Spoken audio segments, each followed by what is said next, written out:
there, everybody! So, look, if you've been following my channel, you're probably aware that I'm slightly obsessed with Ready Player One. I've only been talking about it like every opportunity I get.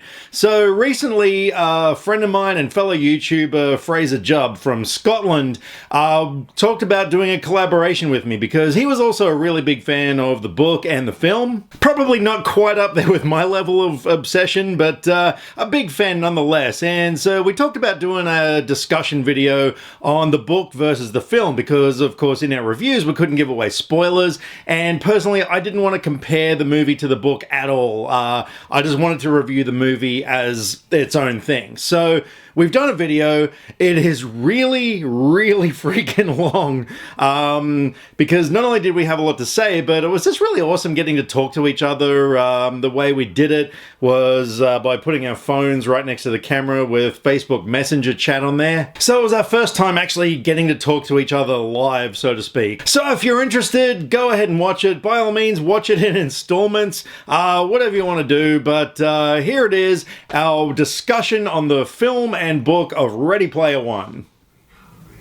All right, let's do this. Fraser Jubb, how you doing? I am good, Dan Jensen. How you doing? I'm excellent. I'm really tired, but I've been so looking forward to doing this. So yeah, I'm excited. I'm excited to be talking about Ready Player One because now that I've seen it 3 times, it's like, I mean, previously I was obsessed. Now I think I've gone beyond that. So yeah, this is good. Yeah, now you've seen it 3 times now?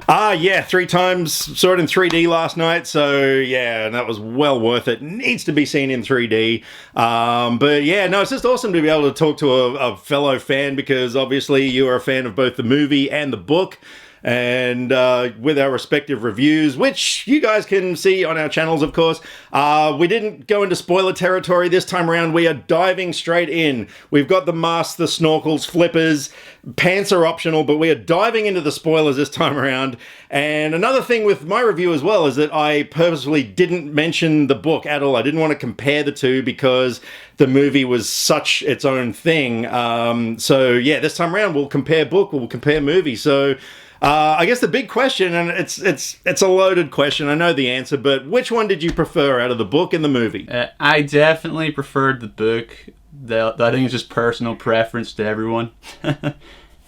Mainly, we'll get properly into it later, but mainly for me, it was all the real world things that I preferred in the book to the movie because that's where all the big changes came in. That's what I found anyway.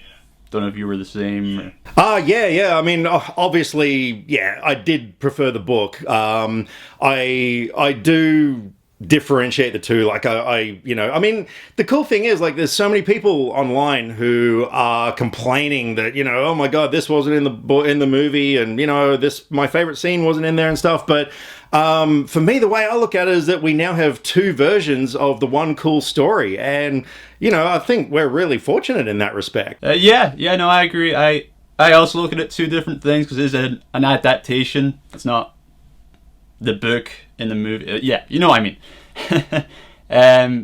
But yeah, I think I couldn't have chosen someone better than Spielberg to do it because he is a god when it comes to these kind of things. Well, do you disagree?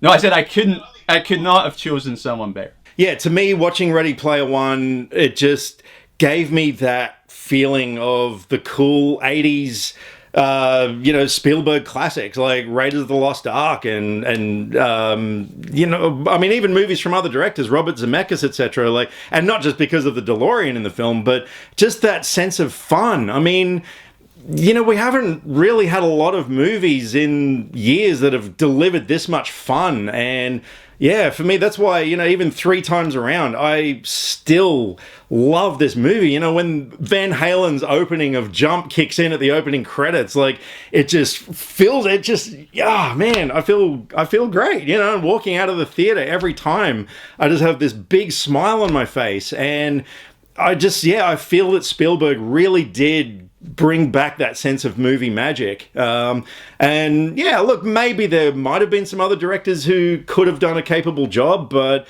I personally think Spielberg, absolutely nailed this one. So who would you consider other than Spielberg? I don't know. I would choose Spielberg.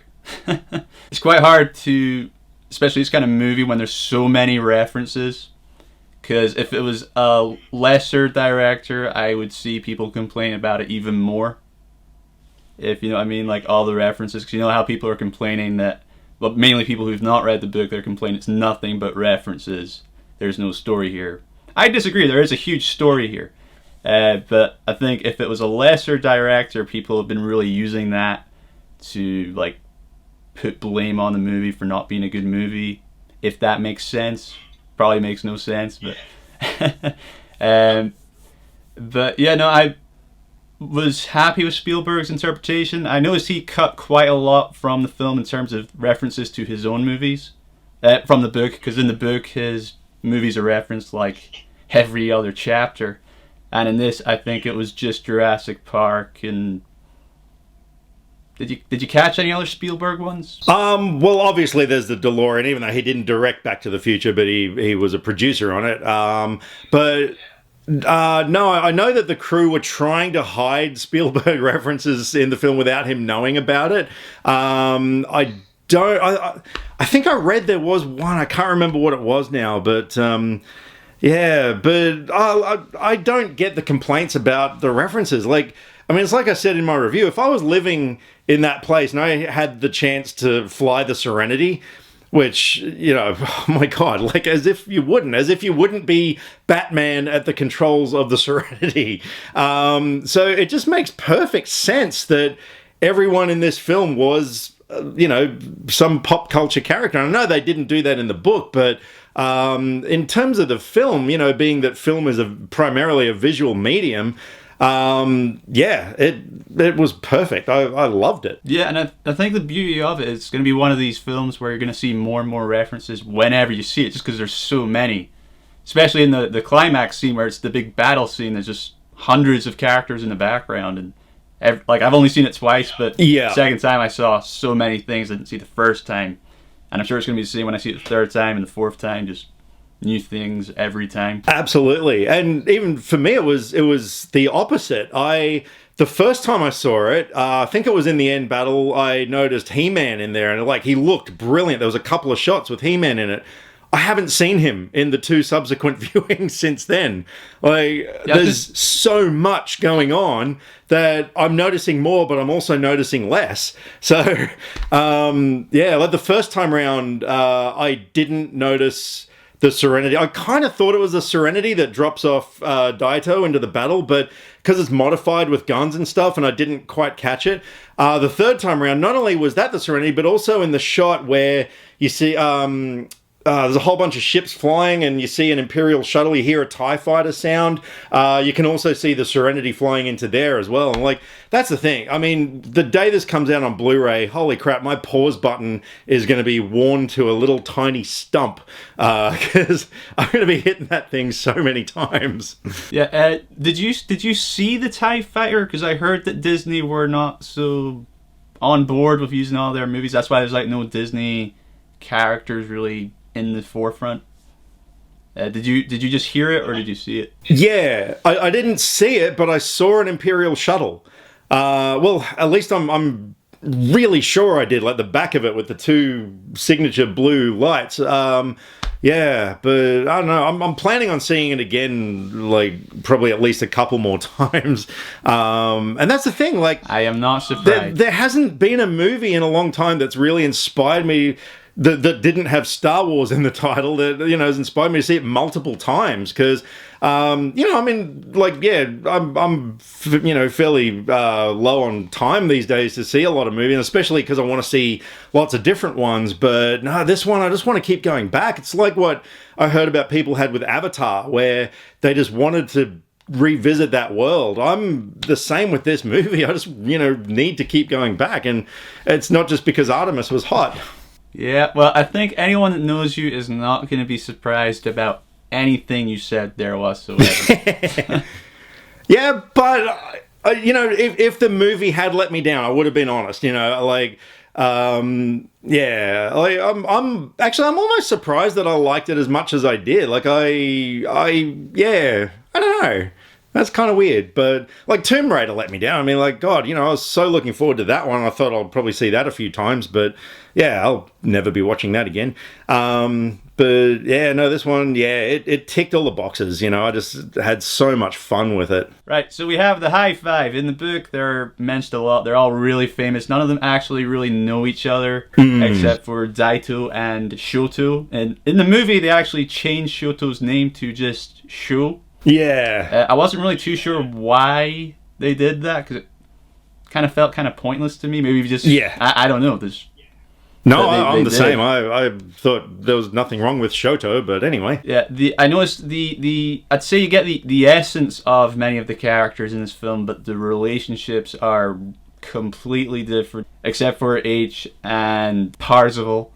I like, especially Artemis and Parzival, for some reason, I don't know why, they decided to completely change that story.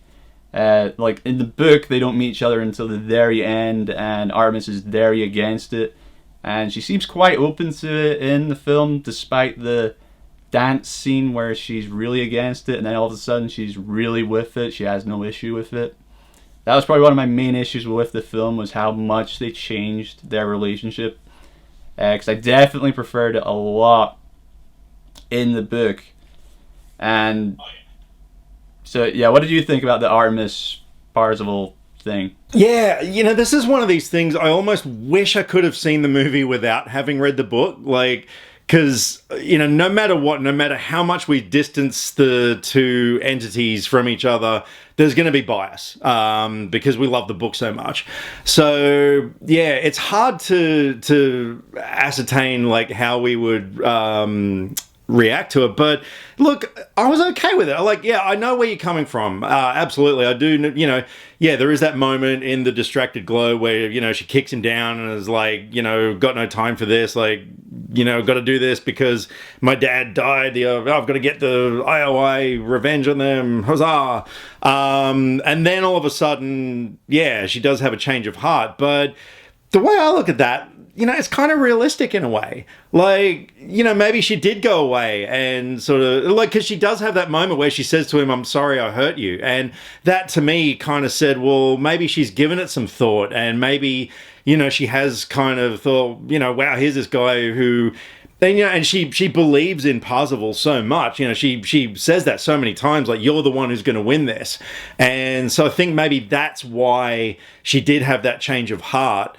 And some people are criticizing the way that Wade was, sort of like, just all of a sudden he's like, "I'm in love with you." But holy crap, dude, like, think back to when we were like, 15, 16, like, we were that dumb as well. Well, I'm assuming you were, like, because we're guys, that's what we do. So I thought that was totally believable. So I don't know. I did think Daito and Shoto, who I'm going to keep calling him Shoto because that's his name, I don't care. I just thought could have been developed more. Like, when Daito's avatar gets, is incinerated by Mechagodzilla, I wanted to feel a little bit more at that point, even though it was just his avatar. Like, of course, because in the book, he gets killed, and that was such a powerful moment. And I almost wish they could have done that in the book, in the movie, sorry, but at the same time, Spielberg, family film, I get that. But I thought the relationship between Parzival and Artemis was done okay for a movie. Okay, that's fair. I think maybe it was more jarring to me, maybe because I actually finished the book hours before seeing the movie, so I didn't have time to process it too. They're all just on the same day. That's so cool. But going back to the whole Shoto and Daito thing, I didn't really like that that was when I said earlier I had an issue with the things they changed in the real world. That was one of the main things, because in the book all the characters have this threat against them about the IOIs finding out about who they really are, and then they kill them in real life. Yeah. Because I can't remember, is it Daito or Shoto that gets thrown out the window? Daito. Yeah, because in the book, Daito, he gets thrown out while playing the game. He gets thrown out a window. and is instantly killed. So I think that's what really made it so that the IOIs weren't really that threatening in this as they were in the book, because there was no real life threat. As soon as you took off the controls, it was fine. And they tried that with the whole blowing up his home, but it just didn't have the same effect it had in the book, because they kind of just went from A to B so fast, and then it's never really mentioned again. And in the book, you see when he's climbing down all the trailers, you see some old woman he gets really on with, some sweet old lady who always has him around for like breakfast and all these meals and feeds him. She's not in this. I thought she was when I first saw it. At the start, you see him talk to an old lady. I thought that was her, but then when I rewatched it, I think that was meant to be her. It might have meant to be her, but when I rewatched it, she's at the very end again. So that was her, was it? That's what I thought. Who steps up to Sorrento? Yeah, is that what you thought as well? Because I thought that. I wasn't sure. Yeah, I just wasn't 100% sure. Yeah, so I think that takes away, because if you'd actually seen someone die, like if it quickly cut to someone just before it blows up, because they kind of do it with the ant, but there's a small delay. But I think if you'd seen her seeing everything around her blowing up or something, it would have added more feeling to that, because there wasn't really any feeling. He doesn't really seem to care about his aunt dying, because I know in the book there's kind of a reason for that, but in the movie you don't really get that. Yeah, She comes across as like a caring aunt, and the guy she's with, he's an asshole. But, and in the movie she comes across as really caring, and you'd think he would care a bit more, but he doesn't. He just goes back in the game and he's fine. And then another thing I wasn't really understanding in the movie, all the characters in the real world, they keep bumping into each other, finding each other really easily without any explanation. Yeah. At all. Like that moment where Wade and Samantha are talking, and he's like, oh yeah, like I can't believe we've been living this close, and like, oh, IOI is right there. Like, I know what you mean about the proximity. Yeah, and it's especially when the Oasis is meant to be open to the entire planet. The fact that they're all in the same town, the high five, didn't really buy that, because in the book they're all over the world. It's kind of like, what are the odds of 5 people who don't really know each other? Yeah. Are all like the best there are, and they're all from the same small town. And yeah, I wasn't big fan of that. Look, yeah, I know exactly what you mean, but could that be also because we read the book and that awesome scene where Ogden Morrow brings everyone together for the first time, which is so brilliant. Yeah, so I don't know, like, yeah, it's just hard to tell. But yeah, I guess it was just convenient in the terms of a film, because, like, I mean, it was over, it's like 2 hours 20 or whatever as it was, and I guess, they just had to constrain time. So I'd say that was the only reason for that. But yeah, I know it. Yeah, man, I wish I could have. I wish I knew what it was like to see it without reading the book. We'll never know. I actually went with 5 people when I first saw it, and they all really enjoyed it. Cause I did question them on a few things just to see what they felt without having read the book, and none of them had any issue with it, and they were all loving it. They just loved all the references. They actually seemed to enjoy it a lot more than me, but I think that's because I was comparing it so much to the book. Right. Because I know you definitely love it more than me. Because in my review, I only gave it a 7 out of 10, and I would stick by that scene again. Absolutely. I would not change it. I wouldn't raise it. I wouldn't lower it. So I'm not going to change that. But yeah, everyone who didn't see it, they were all like, "How are you not giving this an 8 or a 9?" Maybe they all just loved all the references, and especially the Shining scene. Oh yeah. Because I'm not surprised it changed, because in the book it's War Games, and I'm not surprised it changed it because War Games is more of a niche audience, whereas The Shining, even though it's a horror film, many people have seen it or at least know what it is. And what makes that scene so good is all the tropes from the film that come up, like the twins, the blood from the elevator. The viewer knows it before it happens. Yeah. So both times when I was in the theater, you just heard people laughing before it happened. And that's just what made it so good, that scene, especially on a rewatch.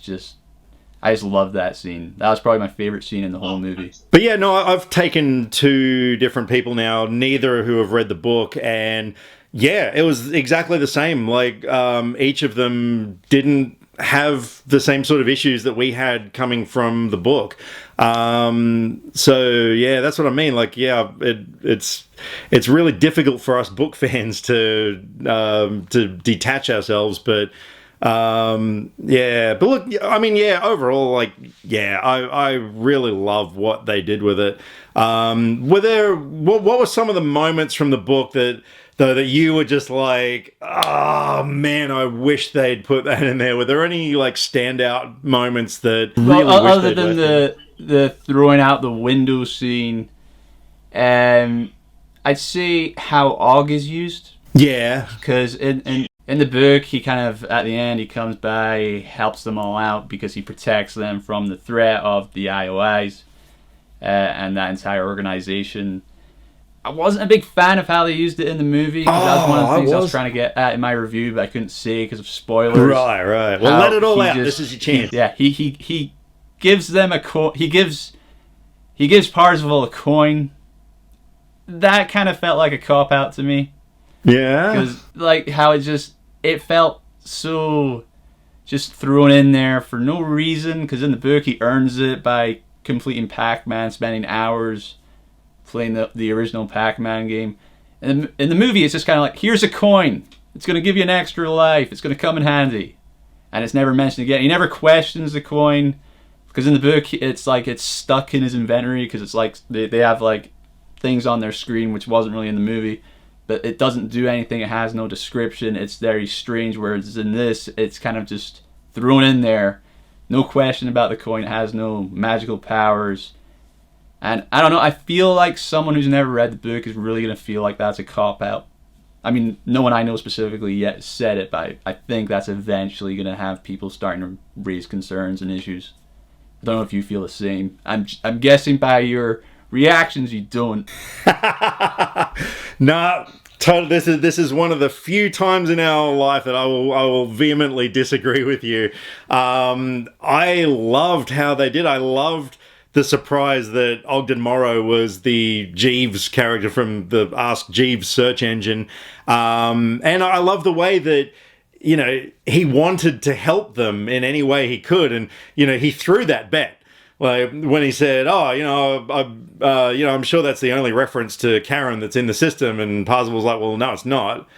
No, hang on, it's the other way around. He's like, no, I'm sure there were more references. And Parzival's like, no, that's the only one. And he's like, you know, I'll bet you everything. And like, he knew he was going into that bet to lose, so he could give him the coin to help him out. And yeah, no, I dug the way they did. And then when Parzival came back, you know, just in the shirt and jeans like he was in the book, and yeah, like the reveal, I thought it was cool. And like, I went with my friend Trudy last night, and like, she loved that moment. Like, yeah, she was just sort of like, oh, wow, you know, and yeah, no, I dug it. I dug the way they did that. I did. It was because in the book, of course, he was just this invisible presence. Like, you have that scene in H's basement where the books get knocked over and stuff, and it turns out that it was him there all along. Whereas in this one, I kind of like that he was actually there in a way. So, yeah, no, I personally, I really like that. No, that's fair. That's fair. I'm not gonna argue till I'm blue in the face over this. Well, no, I mean, neither of us are wrong or right. I mean, it's just our opinions. Like, that's all good. Yeah, no. What did you think of the change to having a big race at the start instead of the old arcade game? Loved it. You know, in terms of cinema, man, last night going in for screening number 3, that was the one thing I kept thinking about was that race scene. It's possibly, I mean, it's early days yet, but it's gonna be a contender for my favorite action scene from this year. I mean, my God, just the range of movie vehicles, the fact that this T-Rex was, you know, chomping everyone, then King Kong was so menacing. Like, he was scary. And I love the end of the scene where Parcel grabs Artemis before the bike goes up and everything. And then, you know, the whole way that he goes in backwards and you see all the things popping up from under the ground. I loved that. It was just so visually interesting and just clever and unique. It wasn't like any race scene that I could compare it to. And, you know, for me, anytime a movie does something like that I've never seen before, well, yeah, you got me on board straight away. No, I loved it. Yeah, I mean, you know, in the book there were like basically 2 challenges for each, you know, with each key, but yeah, obviously they couldn't do all that. So, and let's face it, it'd be kind of boring watching him going through the War Games simulation. Like, I don't know. Yeah, no, I think they did good. Do you think this movie would have benefited from like making it a franchise, so like splitting it into at least 2 or 3 films? Because they want to do it all the time with every movie these days. Exactly, yeah. I kind of felt like, because there was a lot for this one movie. I don't know, what did you think? Yeah, I did think of that. I did think of like Hunger Games and Twilight and all these other young adult fiction movies that they're breaking into 2 parts. I mean, obviously there is a part of me that would have loved to see more. I mean, yeah, there's no question, but at the same time, I was really happy with what they did, and yeah, I don't know. I guess I'm just content with what we got. Like, yeah, so obviously I would have liked part 2, but yeah, I'm perfectly happy with the one part that we got. How about you? I think I'm perfectly happy with what we got because it is an entertaining film. We've established that. But I think I would have preferred it being split into 2 because I think you could have really gone into more of the characters. And I think you could have stuck with the whole school aspect that the book has, because it kind of, especially the opening act, it's all about exposition. There's really nothing else going on. It's just nothing but him talking, explaining what everything is. I think that felt really rushed to me. I think that could have benefited from being slowed down, but it's already a 2-hour, 20-minute movie. It's quite a long movie for an unestablished franchise because it's not. I don't think it's actually that well known until now to the mainstream audience, because I went with 5 other people. None of them had heard of the book until they sat down and watched the movie. So yeah, I don't know. I think I would have preferred seeing it split into 2 because, yeah, the characters, they didn't really feel as developed as they could have been. I think because we've read the book, they felt more developed to us. But to a first-time viewer who's never read the book, they may not feel quite as well established. Like, I know Artemis and Parzival, someone said to me that they didn't really feel their connection very well. It kind of felt kind of forced. Yeah, which I can get, because it does happen very fast. Like, their relationship, it goes from nothing to extreme like that. Well, kind of. It's like more of a slow build-up. I mean, you know, Parzival did have those lines of dialogue where he was saying that, you know, he's followed her online. So you did know that he's been following her, you know, for a while. Yeah, so which I thought was kind of, you know, had a similarity to how it was in the book. Yeah, well, what did you think of the whole, because we've not mentioned it and it's quite a big thing, what did you think of the whole Artemis being the one who breaches from the inside and gets taken to the IOIs?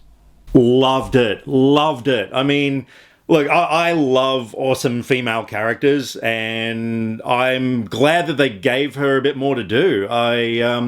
Because, yeah, it wasn't like the Wade Watts show, you know. I thought she was on equal ground with him as far as, you know, winning this contest and saving the Oasis. And, yeah, I absolutely loved that they changed that part. I thought that was actually one of the things that was probably actually better than how they did it in the book. Like, don't get me wrong, I loved how that storyline carried out in the book, but it was all Wade did this, Wade did that, you know, Wade.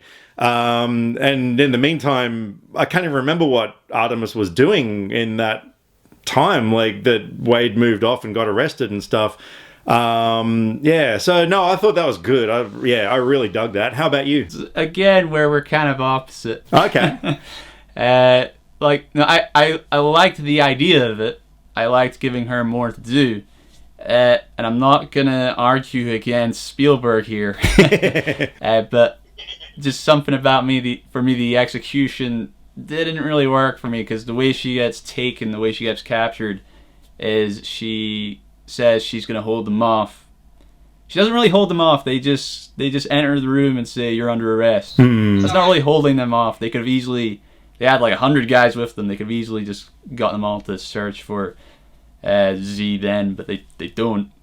And I wasn't really a big fan of how, when she's in the machine, they help get her out. I would have liked to have seen it like in the book, how he gets himself out. I would have liked to see her get herself out. Good point. But I'm all for them giving her more to do. It was just that small execution there, and I liked how they added a bit more layers to her character, because they have a line where she says that her dad was a slave to them, and how he was in a similar position, which does add more to that moment. And I don't even think that ever happens or is mentioned in the book. Her dad's never mentioned, I don't think. No. Anyway. So yeah, I like the idea, just the initial execution didn't really work for me. The second half of it, perfectly fine with. It's just really small nitpicky things. Yeah. Again, I know many people are not going to have that issue, but yeah, just my opinion. Yeah, and I totally agree. Yeah, like that would have been cool if she had figured out a way how to get out of the cubicle thing. Like, yeah, I definitely agree there.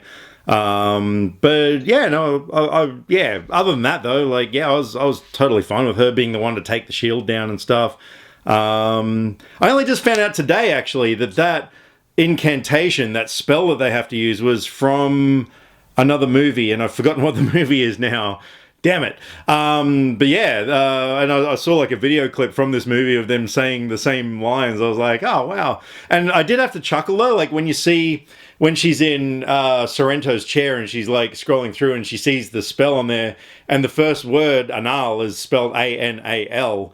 Yeah, did you notice that? I did not. Yeah, so taking down the shield starts with anal.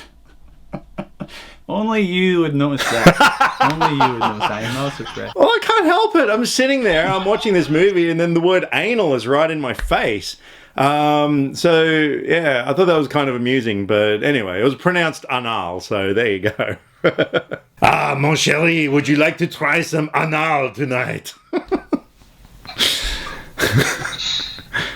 Yeah, okay, moving on before we lose many viewers talking about yes.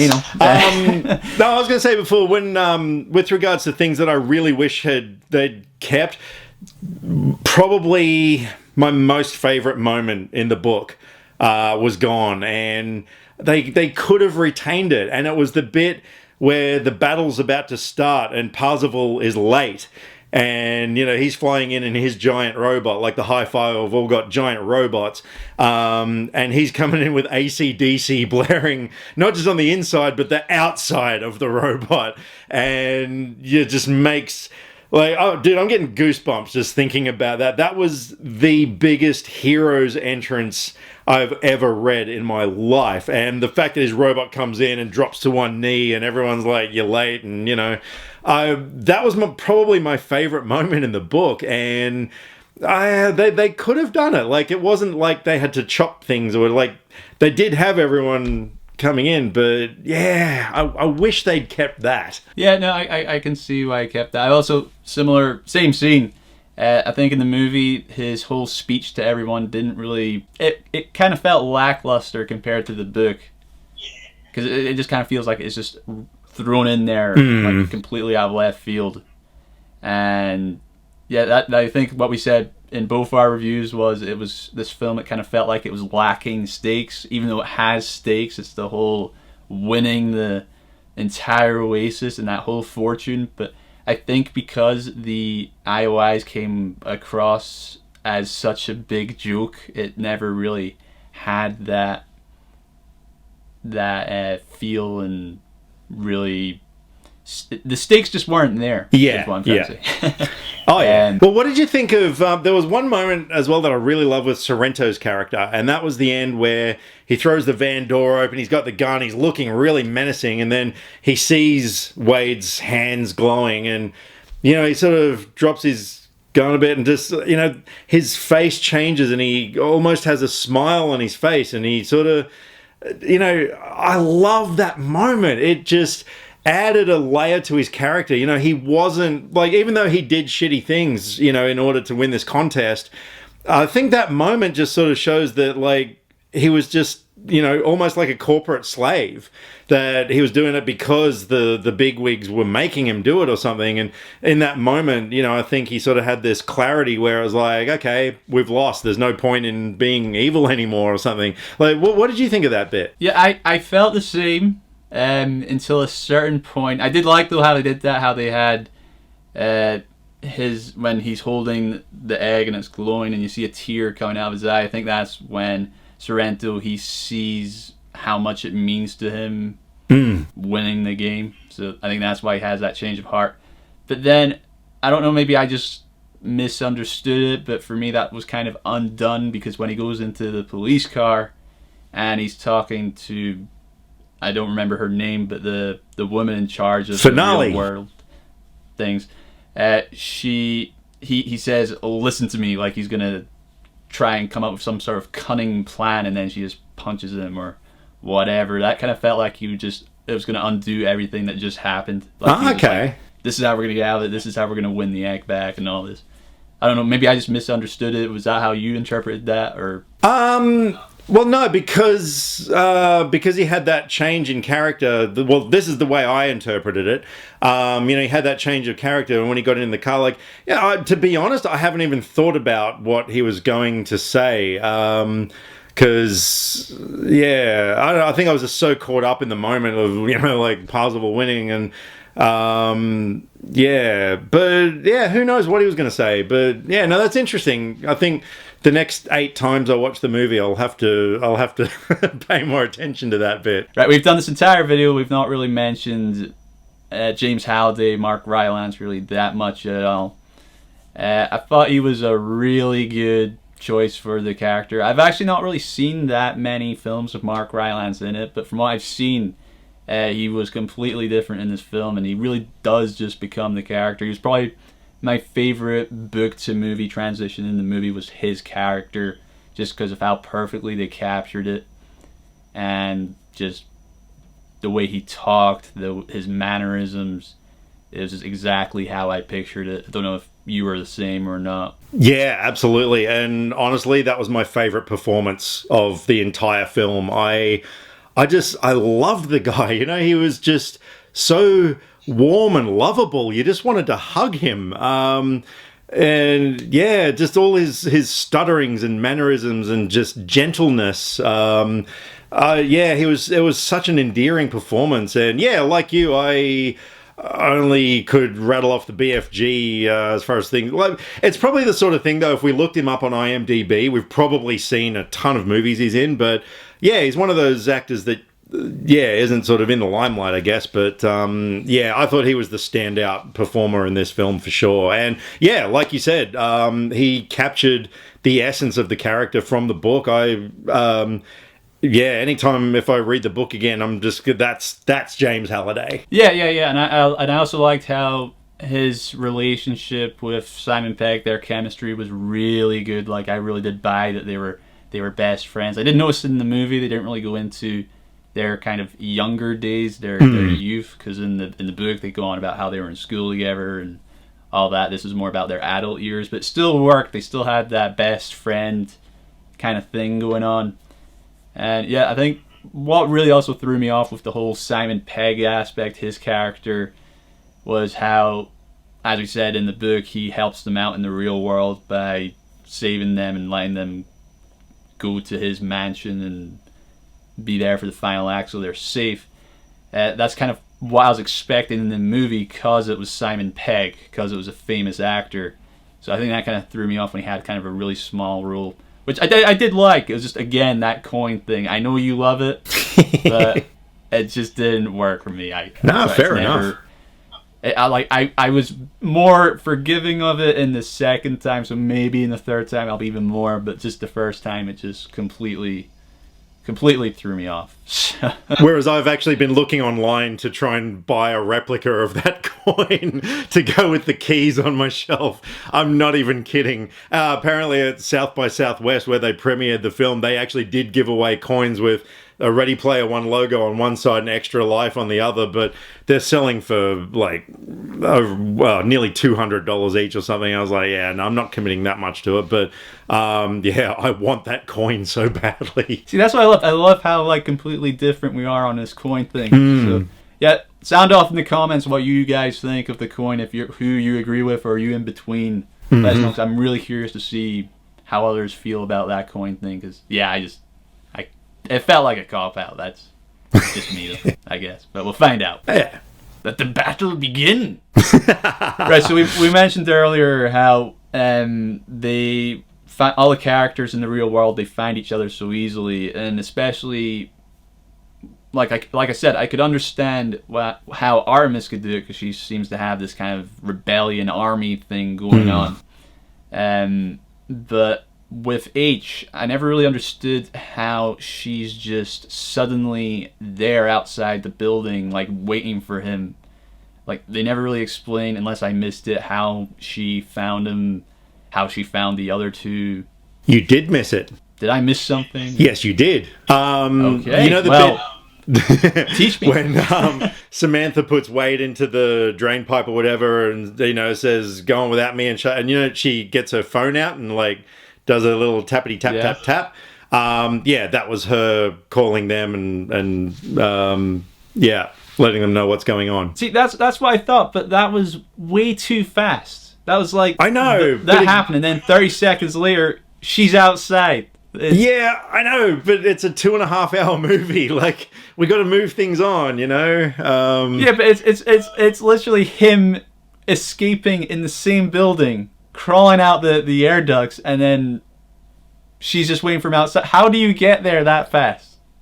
Like, I'd understand if he went to hiding for a while. Yeah, maybe Samantha told him to be on standby, and she was like, he's going to be out there in 30 seconds, and so there you go, nailed it. Okay, I can get that, but now I feel there's going to be some sort of deleted scene there, where it's going to cut back to some other character. Yeah, no, I think it could cut back to Ben Mendelsohn's character, I think. Like, I wouldn't be surprised, just to, like, get some sort of passage of time, 'cause it's just too quick. Yeah. like am I wrong? No, you're not wrong, but it was something that I didn't have a problem with. Yeah, because that's one thing I loved about the movie, was the pacing, was that there were just so many scenes that just rocketed along, and yeah, I guess it's a blessing and a curse in a way, because yeah, you're totally right. Like, it was kind of rushed in places, but at the same time, there's not a dull moment in the entire film. Well, for me anyway. So yeah, it is definitely a blessing and a curse. No, I'd agree. Definitely goes by really fast. It does not feel like a 2-hour, 20-minute movie. It feels like 90 minutes, just because, like I said, it's just the rapid scenes. So yeah, no, I do appreciate the stuff they cut to make it really like nice and flowing. What did you think of them making? Was it Shoto or Show that they made 11 years old? I was absolutely fine with it. I thought I don't know if it was the kid's performance or the dialogue itself. It was a little grating. Like, every time he's like, yeah, okay, I'm 11 years old. It's like, yeah, okay, dude. Like, yeah, it was probably funny the first time. The second time around, though, it's like, God, does he say that to every single person he meets? So yeah, that was a little annoying, but he at the same time, like, yeah, he had a few other lines that were pretty cool, like when Parzival says to him, that he's the most badass 11-year-old in the world, whatever, and Daito says, he already knows it. I like when Shoto says to him, yeah, but I want him to say it or whatever. Like, yeah, I thought that was kind of cool. So again, that was a balance. Like, yeah, there were bits that annoyed me, but bits that I loved. So this whole movie, like, seems like that. Like, all the things that I would criticize it about. There was so much to love that outweighed it for me, which is why I gave it such a big rating and why I love the film so much, is because I found it really easy to forgive the film's flaws. Yeah, no, I'd agree. It's like I think I was saying to a friend, it's definitely Spielberg's most fun movie in years, because he's done a lot of really serious stuff, Yeah. especially these last like 7 or 8 years, maybe minus the BFG. I never saw that. You're lucky. Yeah, so no, it was nice seeing the old Spielberg back and just making a really fun movie that everyone can enjoy. I say everyone, I'm not really sure how everyone will see this, because I know there's some people I would not recommend seeing this to that I know personally. Because when I read the book, I was thinking this could be done in a way that everyone can watch this. Mm-hmm. And like everyone can watch it, but I think unless you're a sci-fi fan, you might struggle a bit. Like I know people that really love cinema, but they do not like sci-fi at all, and I really just don't see them really enjoying it as much as they could have had it done slightly differently. Like, because the book definitely embraces more of the 80s vibe. Like, there's still a lot of 80s vibe in this, but they make it more current things going on, like all the video games. Like, you have Overwatch. Yeah. You have Halo and all this stuff. They were not in the book, but they were in the movie. And I did like how they added all the more recent things, especially like the Overwatch characters. But yeah, I don't see certain audiences being able to click with this, if you know what I mean. Yeah. And it's funny, have you noticed the trend in movies lately where things seem to be polarizing audiences so drastically? I mean, you look at The Last Jedi, like, people either loved it, they hated it, there was no gray area. Movies like Mother, that was extremely polarizing as well. There's like so many movies now that really divide audiences. This one, on the other hand, it is dividing audiences, but there is that gray area. There are a lot of people I'm finding who are like, well, yeah, I didn't really like the story that much, but oh my god, the visuals were amazing. Or, I mean, there are a few people who are like, nah, just hated it straight out. But I'm finding probably the majority of people are, like finding some sort of good in there somewhere. So I found that quite interesting. So yeah, it's, I mean, I guess it's a typical movie. Like, obviously, it's not going to please everybody. But, as long as people are finding something they like in it, then that's cool. Yeah, no, I'd agree. Like, I'd say between the two of us, I'm definitely the one in the gray area. Like, Yeah. I'm in the upper half of that gray area because I still really liked it. I've seen it twice. I'm going to see it again, and I'm definitely going to get it when it comes out on Blu-ray. But yeah, I definitely didn't like. I'm not madly in love with it like you are, but I am happy you are. That's great. I love it how movies, like some people do that. Like you, as you know, and anyone who knows me will know that I love Guardians of the Galaxy. It's kind of a bit obsessed with it, as you probably can see. But yeah, no, I liked... I'll see your collection and I'll raise you my 2 copies of Guardians Volume 2, my Steelbook and my 3D version that only has the 3D. It doesn't even have like a normal Blu-ray in it. So take that, Mr. Jubb. Yeah, well, I have something that can rival that. I have a Rocket Raccoon money bank. Oh, That cost like nothing. And that's a Lion King unrelated thing on it. But yeah, there's Rocket. And I do have the movies somewhere on 4K, so ha! But yeah. Yeah, I don't know why we're getting all up on that. Guardians off, bro. A crappy cup that I use for money bank, which is for 5-year-olds. Look at the detail on that Drax. It's awful. It doesn't even have a fit. It doesn't even look like him. It's I spent money on this. Wow. No, look, in terms of Guardians, I know you win. I'm trying here. But yeah, anyone who knows me knows that I love Guardians of the Galaxy. But yeah, I think that's the beauty of movies. Like, some people will absolutely love a franchise or a particular movie, and other people just won't see what they love. But that's what makes movies so magical, just how much fandom there is. And this is definitely a film that embraces fandom because of all the references. And I know people are complaining about them, but it's a huge part of the book, it's a huge part of the world, and as you said, people, if you were able to do this in real life, you would make avatars based on your favorite characters. You would buy ships and cars and everything based on your favorite video game characters, movie characters, films, just people you look up to. Yeah, no, so I just loved how much Spielberg captured that entire essence in the movie. Mm-hmm.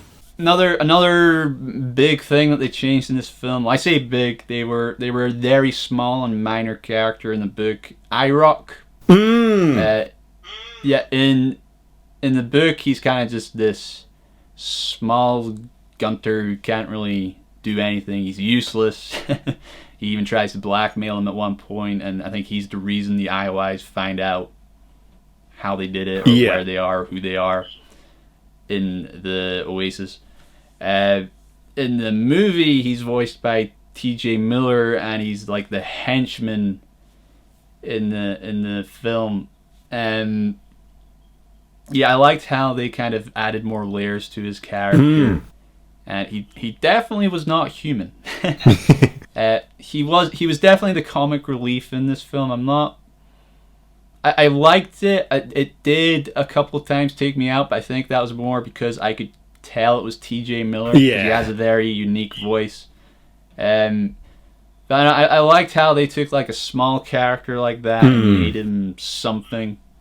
What did you think of his character? Yeah, I loved, the design of him was incredible.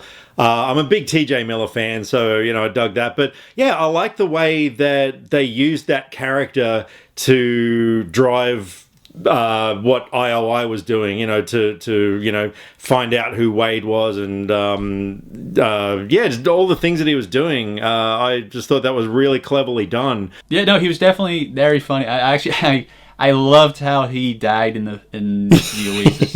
I found that just his coins going everywhere, and then how he was like when they were threatening to blow up everything, he was just like, I thought you were just bluffing. Yeah, I have a lot of coins I've gathered over the years. How can you do this? Yeah, I just loved I just loved that entire scene with him. I liked how you said that you never see his real life person in the world, but when you said that, it got me thinking, what another big difference from book to movie is in the real world, they've all kind of like destroyed themselves because they play so much of the Oasis. Like they shave their heads, they're all really obese.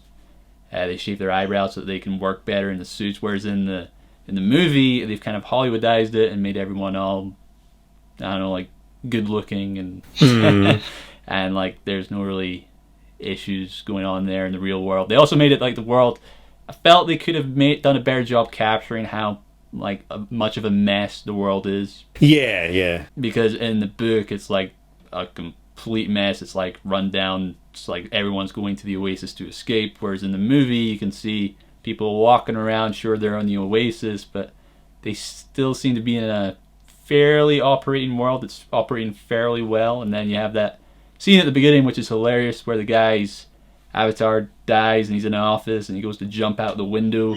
I absolutely love that scene. But everyone around him, none of them were in the Oasis. They were just on computers typing away. What do you think? Do you think they could have done a better job capturing how much of a mess and run down the world was in the movie? I guess it's another one of those things that I thought they did an adequate job for the film. And again, it's only because we know what that world is like from the book that I guess we've got that bias coming in again. So I thought that was adequate. The one thing that I thought was interesting, though, was that Wade and Samantha in the book were, slightly overweight, awkward-looking people, not your typical sort of Hollywood stars or whatever. And of course, they change it for the movie because you need good-looking people to sell your film. It's just that simple. And I don't get what people say. Like, it's a rule. It is a rule of big budget Hollywood filmmaking. You got to have attractive people in there. So the bit where Parzival and Artemis are together, and she says to him, I'm not like this, and I don't look like this. This isn't my body. This isn't my face. You'll be disappointed. And then he sees her in real life for the first time, and is just like, for fuck's sake. When he says to her, for the record, I'm not disappointed, that was arguably the biggest understatement I've ever seen in film history. So that didn't work too well because, but, again, I kind of get why they have to do that. But, things I thought were fine as they were in the movie. They were done better in the book, like, as nearly all of it was. That's actually something I find surprising how that's the part that was better in the book, the real world. Like, I would have thought going in it would be the Oasis that they would screw up slightly, not the real world, because that's the real world. It's the easy part to do. But it's just because they changed so much. Like, they took all the dark aspects, which I guess makes sense because, like, as you said at the start of the video, it's a family film. So you wouldn't really want to go into all these dark and depressing things. But I don't know. I think, as you said, people who never read the book, they're going to be fine with it. It's just because we're getting all nitpicky because we read the book. But this is a book to film comparison, so we're allowed to do that. It's all good. Yeah, I think we're doing pretty well. Like, I can understand why some people are such purists of the book that they're not liking the film. Look, I get it, but to me, I guess it's just a shame.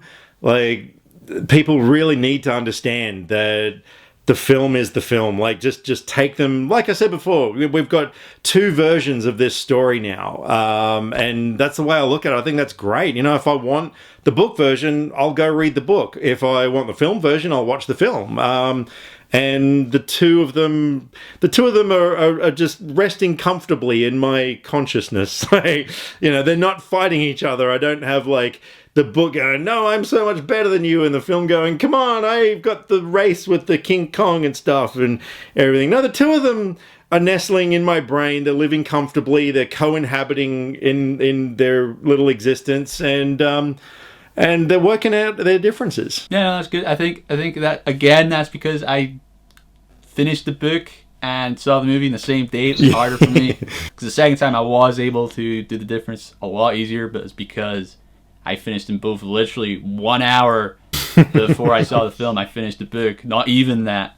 I actually finished it and then had to just run out the door and go see the movie. It was just awesome. It's quite a big change to have going like straight into it. So, yeah, I wouldn't recommend doing that to anyone else. I guess I had at least a month, maybe 2 months or so to prepare myself because for me, the whole thing started when I saw that first trailer. Like you said before, so many people had never heard of it. I was one of them. When late last year, when that first trailer came out, which was shit because all it showed was that there's this guy who goes into a virtual reality world and there's a race and that's it. Like, they didn't show anything of the plot. And I know it was a Comic-Con trailer, but that was my introduction to it. But yeah, I was like, why is Freddy Krueger in this? And all these other things. I was like, okay, I'm, totally hooked. And that's when I then, went and got the book and the obsession began. Yeah, so with regards to that, I had at least a month or so to, and watching the trailers, knowing that there was so many differences, because you can tell from the trailers that it was a different thing. And so, I was able to mentally prepare myself going in. I knew what to expect. So, I reached a Zen-like status and I walked in without expectations. Another thing that I really liked what they added to this movie was there was more background to Sorrento's character. Because in the book, he doesn't know how they at all. Yeah. Like as a person. And in the movie, he was like his intern. Like you see it when he goes to the archives and he's watching the archives back. So I liked how they added that lyrics. You saw him trying to make it like a money thing, like he was saying you could have all these different levels, like bronze level, silver level, gold. Yeah. People spend more money so they can get more perks. Like he's wanting to make it a business, whereas Hal Day's just wanting to make it like an escapism for everybody. So I liked how they added that to his character, which wasn't in the book. Yeah, no, I completely agree. Because prior to seeing the film, you know, I was saying to a lot of people, I think I might have even said it in my previous discussion video that I did on my own about the book and movie, that there may be things that they improve upon. And I thought that was definitely one of them, because in the book, Sorrento was kind of just a one-note villain. You know, he was just there as, you know, this opposing force to our heroes, whereas, like you said, yeah, in this, like, he had that backstory, he had that change of character at the end. I love what they did with Sorrento in the film, definitely. Yeah, I don't know, I think this is definitely just going to be a me thing. But in the book, I pictured Sorrento as, have you ever seen the anime Space Dandy? Nah. Okay, well, he's basically like a Johnny Bravo character. The show offends everybody, so no one's going to want to watch it. Yeah, I kind of pictured him as that kind of Johnny Bravo character. I don't know why. Okay. That kind of over cockiness. No, he was pretty much exactly what I had imagined he would be like. So, and having Ben Mendelsohn play him was, yeah, just awesome. That guy is just so freaking good. Yeah. You know how you said you read the book after seeing like the initial trailer and you had like at least a month to process it? Did you know who the cast were before you read the book? Not before I read the book, and this was an aspect where I really screwed things up for myself, because when I was reading the book, I was maybe about a third of the way in or so, and I went onto IMDb and I was like, oh, I wonder who's actually playing all these characters. And so I was flipping through, I was like, Ty Sheridan, no idea. Olivia Cooke, no idea. Hey, Australia's own Ben Mendelsohn, cool. And then, you know, it says H, Lena Thwaite. Was it Lena Thwaite? Okay, that girl. And yeah, I'm looking at that and I'm just like, what the hell? They've changed the gender of H, and I was really shocked. I'm just like, why would they do that? Like, there's just no reason to change his gender. And I was gobsmacked to the point where, like, I had to do some research on it, you know, and so I was flipping around Google and I found a Reddit thread that, yeah, it was of all these other people who were like, oh my God, I can't believe that IMDb gave away that, you know, H is a girl. I'm just like, oh no! Spoiler alert! And it's such a big spoiler as well. And it was, normally I'm okay with spoilers, but in this case, it was something that I really wish I hadn't read, because it would have been such a great surprise. How did you feel about the way they did it in the film, and also the marketing where they basically gave it away in the first place? What are your thoughts on that? I'm not surprised that's what happened to you, because I remember when I told you I'm going to read this, you were like, do not go on IMDb. Okay. And then when I read it, I was like, that'll be it. I bet that's it. And I wasn't 100% sure, so that's why I was like, I'm going to try and ask this question slyly, and it worked. Yeah, so I can understand how you're saying that's a huge spoiler, but it's not really something you can hide on IMDb. She's in the movie, she plays the character, you have to say that. As for the marketing, I don't remember her being revealed as a female, because I never really paid attention to marketing, because I knew I was going to read the books. I was like, I don't want to have any spoilers, so I want to not pay attention for these trailers. I just want to read the book, know nothing. So yeah, that's why I managed. I did like though how they did it in the movie, because I know none of my friends I was with, they did not see that twist coming. But I like how once you know, or if you know already going in, when you hear her avatar speaking, you can hear some sort of voice thing going on there. You can tell it's not a guy speaking when you know. Yeah. You can tell like there's a voice changing thing going on, which is a really nice aspect I like, because it just added to that moment even better, especially if you go in first time not knowing. When you rewatch it, you can definitely hear that. So yeah, no, I like that they stuck with that though, because that was a really big important aspect of the book. I wasn't a big fan of the reveal, because again, it's she just grabs him and they just say straight away the thing that, so they know who each other is. Yeah, it just kind of, it felt underwhelming. Yeah, I agree. I thought Samantha had a more realistic reaction when she saw her, where they were both like frozen, and H is kind of like, "Huh," and stuff. Like, I thought that was actually done better. Like, I mean, for those of you who don't know, this is my first time talking to Fraser, on a video chat, and like, I mean, if I had, logged on and it turns out that he was actually a female or something somehow, because he's not in his YouTube videos, digital effects. But I probably wouldn't have been just like, okay, cool.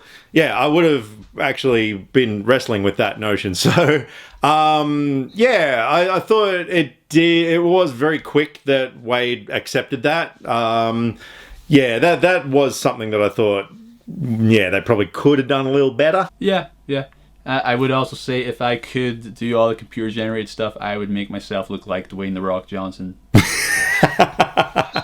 But I definitely feel like they could have done it better. And funny that you say that. I think Samantha and H, I think, correct me if I'm wrong, but that's kind of the interaction that they have at the end when Wade figures out who she is. That's the same reaction he has in the book that they have in the film.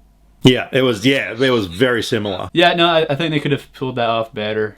But again, I think it was just one of these ones. It's just because there was so much going on, they had so much to explain.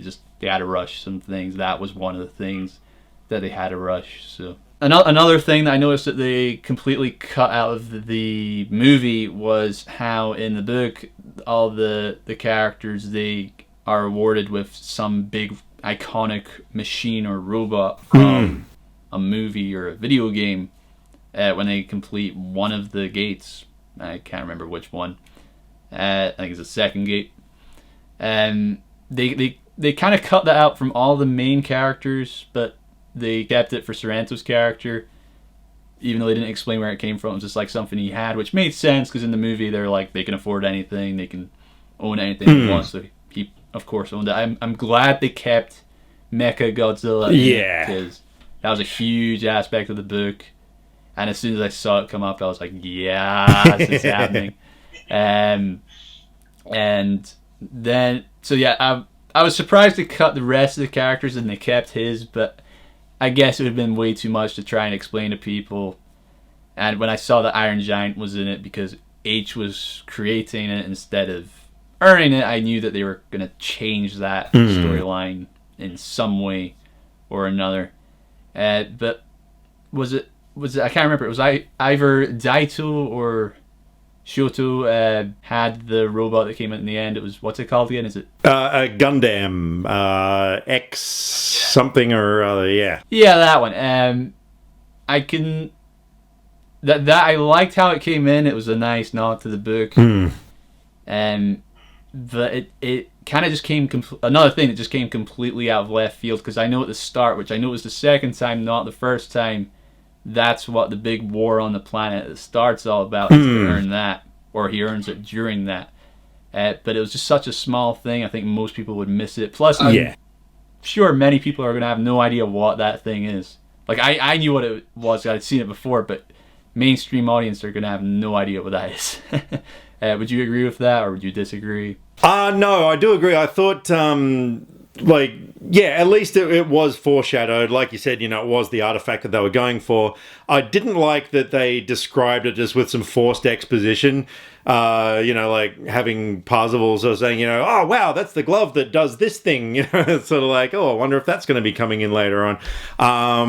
Yeah, so they could have done that a little better. Like, there were just so many lazy moments that, yeah, they just told us what we needed to know rather than kind of showing us in some sort of way, or at least doing the exposition a bit better. But yeah, so when it happened at the end, like, I mean, I don't know, look, maybe I was just so mind blown that he's jumping, there's a Gundam robot jumping out of the Serenity, like, I mean, come on. But yeah, I did have to sort of think back, like, you know, oh, okay, yeah, they did mention that at the start, like, and especially when they were like, you know, oh, that's the glove that, you know, turns you into a giant robot for exactly 2 minutes. It's like, that doesn't sound natural dialogue. Like, it's, you know, why would you say that rather than, you know, telling the audience what they needed to know? So yeah, they could have done that a little better, but it's a Gundam jumping out of the Serenity, so your argument is invalid. Okay, that's fair. But yeah, no, I get what you mean about the exposition, and I agree with the whole you only have 2 or 3 minutes. I both times I was like, that doesn't really make any sense unless you've read the book. They don't say why he only has 3 minutes. It's just you only have like 2 minutes to go. It's like, yeah, where did that come from? There was no timer. There was no nothing. There was no saying I have very limited time. It was cool to see. It was badass, but it was, yeah, it wasn't very well explained. Yeah. And again, maybe a deleted scene is in there somewhere explaining it a bit better. I wouldn't be surprised. We'll find out. I'm sure you'll find out day one, the Blu-ray. Oh, yeah. I'm going to be knocking on the door. Open the damn shop. I know you got a box full of Blu-rays back there. You're going to give me one right now. Yeah. And if they release it in some kind of major box set, I'm going to buy the most expensive one possible. I know that. I think everyone that watches your channel knows that. And I don't even care. I'm not ashamed of my love for this movie. Yeah, that's fine. That's preach. Tell everybody how much you love it. Yeah, no, that's good. I think we've pretty well said everything. The only other couple of small things I would say would be the location change of where he lives in the book. Completely different city, and then also in the book he moves cities to escape once his home's been blown up.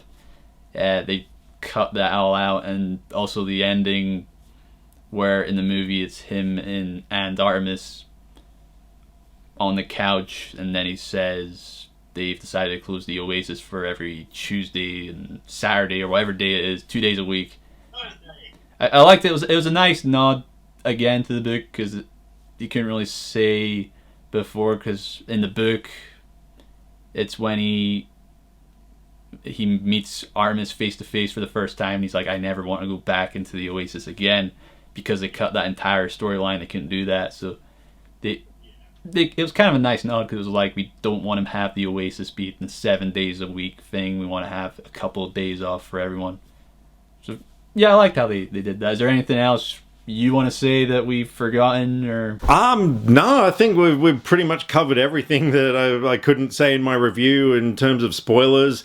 Yeah, no, this has been really, really cool chatting about it, and yeah, hopefully we'll get some people like you said, flooding the comments going, this is what I think, and you guys are wrong, you guys are so full of shit and stuff. And that guy with the spiky hair, he's so obsessed. Why is he obsessed? So I still want to know why you're so obsessed, but I don't think we'll ever know. Yeah, hopefully this video makes sense to people. It's not just us rambling. Oh no, it's just us rambling. Yeah, well, like incoherent. Like, at least people hopefully understand it. It's not just like only you and me are going to understand it, and everyone else is going to be like, what the hell are these two talking about? So, yeah, man, thank you so much for doing this. This has been so awesome. Yeah, like I said, being able to talk to a fellow fan, and an awesome YouTuber about this. So, yeah, this has been fun, and hopefully people maybe got something out of it. Who knows? Yeah, agreed, and it was great talking to you. Like, this would not have been possible like 10 years ago if we'd been doing YouTube, because of the whole internet thing and opposite side of the world. Because I'm Scotland, you're Australia, nowhere near each other. Exactly. Yeah, it was really cool talking to you, and yeah, I think that just about does it. Well, without further ado, I'm going to say goodbye. I'll chat to you soon, and I'm going to say goodbye to everybody now, so go away. Okay. Alrighty, so a huge thank you to my friend Fraser Jubb for joining me on this, and a huge thank you to anyone who's actually watched this through its entirety, because it's pretty much the length of a feature film. And as Fraser said, we would love to hear from you guys what you think of some of the points that we raised through this. Whether you agree or disagree, we'd just love to hear from you. So drop us some comments either here or on Facebook. All the social media links are in the description below, because I like to talk about movies, and I would love to talk about movies with you. Catch you next time. Click subscribe to stay up to date with all the latest movie reviews. Skynet will be taking over any day now, so what have you got to lose? Nyah.